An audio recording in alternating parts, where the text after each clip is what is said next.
विज्ञान करा रहे थे और भौतिक विज्ञान करा रहे थे। आज इसका अंतिम वीडियो है और चलिए शुरू करते हैं। बल के बारे में कहाँ से प्रश्न बन सकते हैं, तो ये एक फैक्ट है, एक रिवीजन के तौर पे ये वीडियो आप देख सकते हैं। बस न्यूटन के गति का प्रथम नियम क्या बताता है? ये बल की परिभाषा बताता है। और न्यूटन के गति का द्वितीय नियम किससे संबंधित है? बल के व्यंजक F बराबर ma।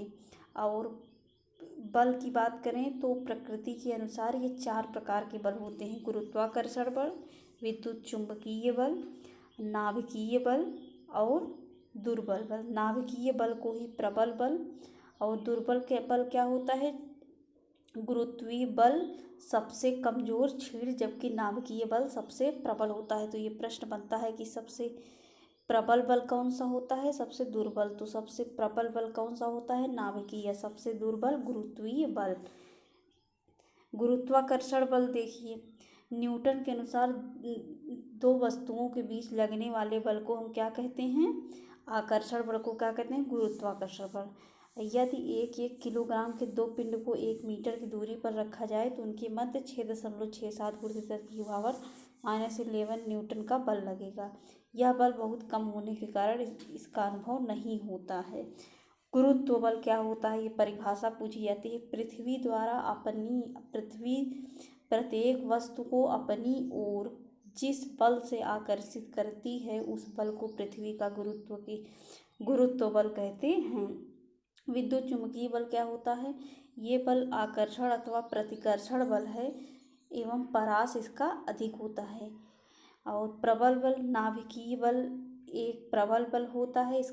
यह अति लघु परास वाला बल है, मतलब इसमें परास कम होता है, इन्हें ही प्रबल बल कहते हैं। विद्युत दुर्बल बल क्या होता है? अत्यंत लघु परास, मतलब जिसका परास अधिक होता है वो दुर्बल होता है, जिसका परास कम होता है वो सबल होता है, मतलब प्रबल होता है। घर्षण बल देखिए क्या होता है? किन्हीं दो सतहों के संपर्क तलों के बीच सापेक्ष गति का विरोध करने वाला बल का घर्षण बल होता है। इसकी दिशा सदैव वस्तु की गति की दिशा के विपरीत होती है। घर्षण बल परस्पर संपर्क में आने वाली सतहों की प्रकृति पर निर्भर करता है, उनके क्षेत्रफल पर निर्भर नहीं करता है।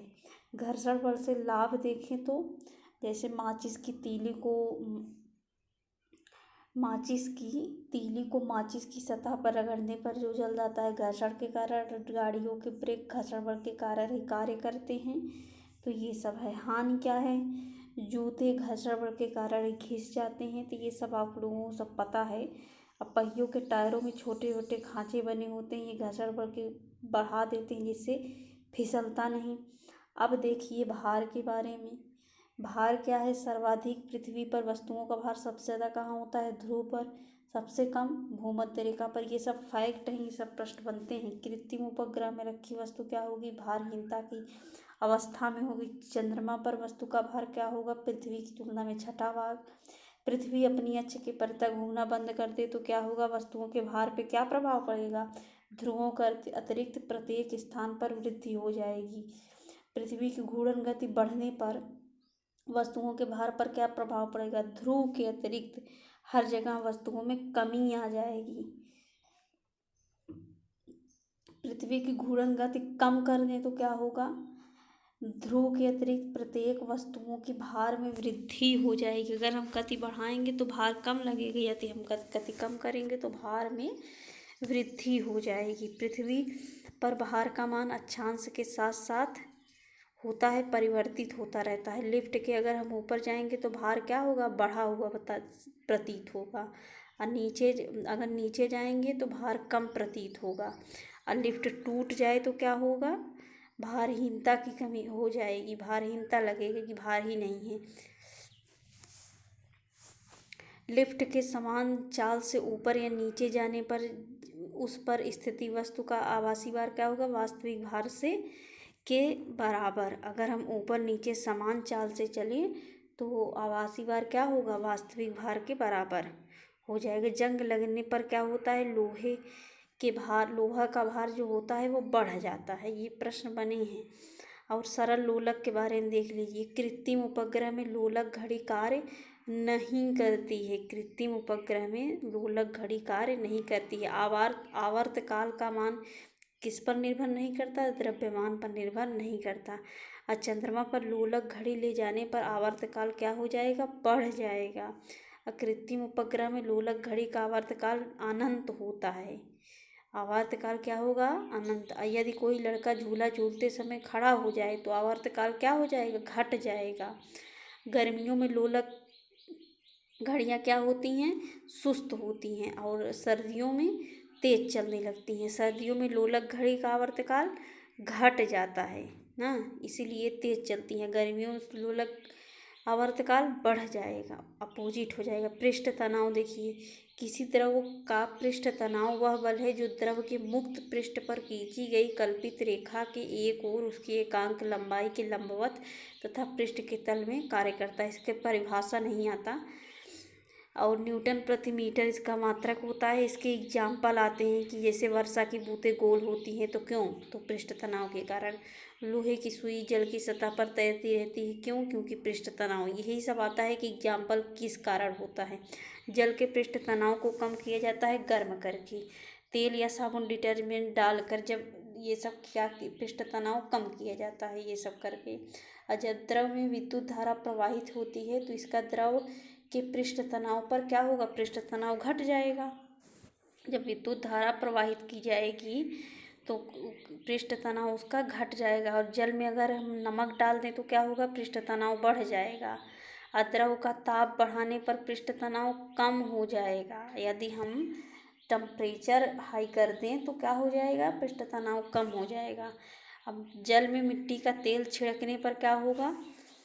पृष्ठ तनाव कम हो जाएगा और मच्छरों के लार्वा जल में डूबकर मर जाएंगी। ये किया जाता है ना। श्यानता के बारे में देख लीजिए। ताप का मान बढ़ाने पर द्रवों की श्यानता, कई बार ये पूछा जाता है कि ताप बढ़ाने पर श्यानता क्या होगी? घट जाएगी।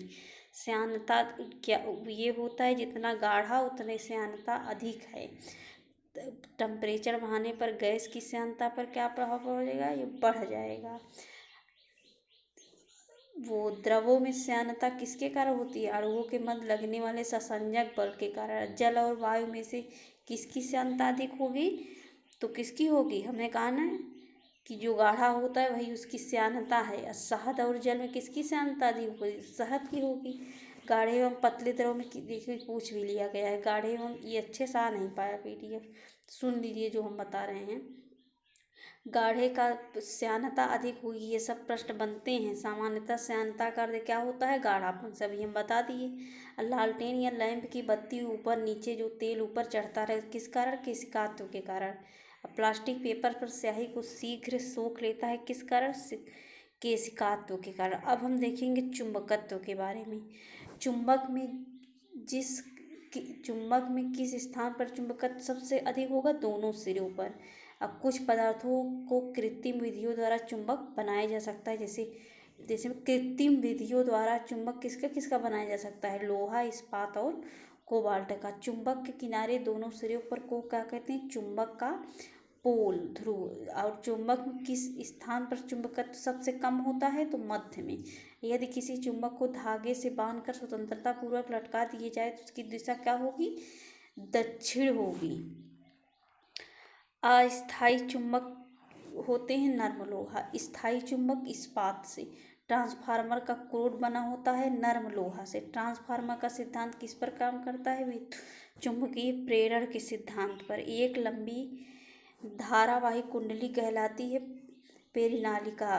गतिशील वैद्युत आवेश उत्पन्न करता है चुंबकीय क्षेत्र। अनुचुंबकीय पदार्थों के क्या क्या उदाहरण? प्लेटिनियम, सोडियम, मतलब चुंबकत्व उसमें नहीं है तो इसके क्या है?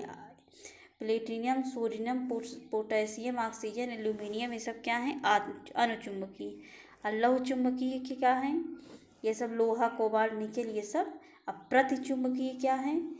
चांदी, सोना, जिंक, जल, हाइड्रोजन, ये सब अतिचुंबकीय हैं। अब विद्युत चुंबकीय तीव्रता का मात्रक क्या होता है? टेस्ला या वेबर प्रति मीटर स्क्वायर। तो आज के लिए बस इतना ही। कल से हम रसायन विज्ञान स्टार्ट करेंगे।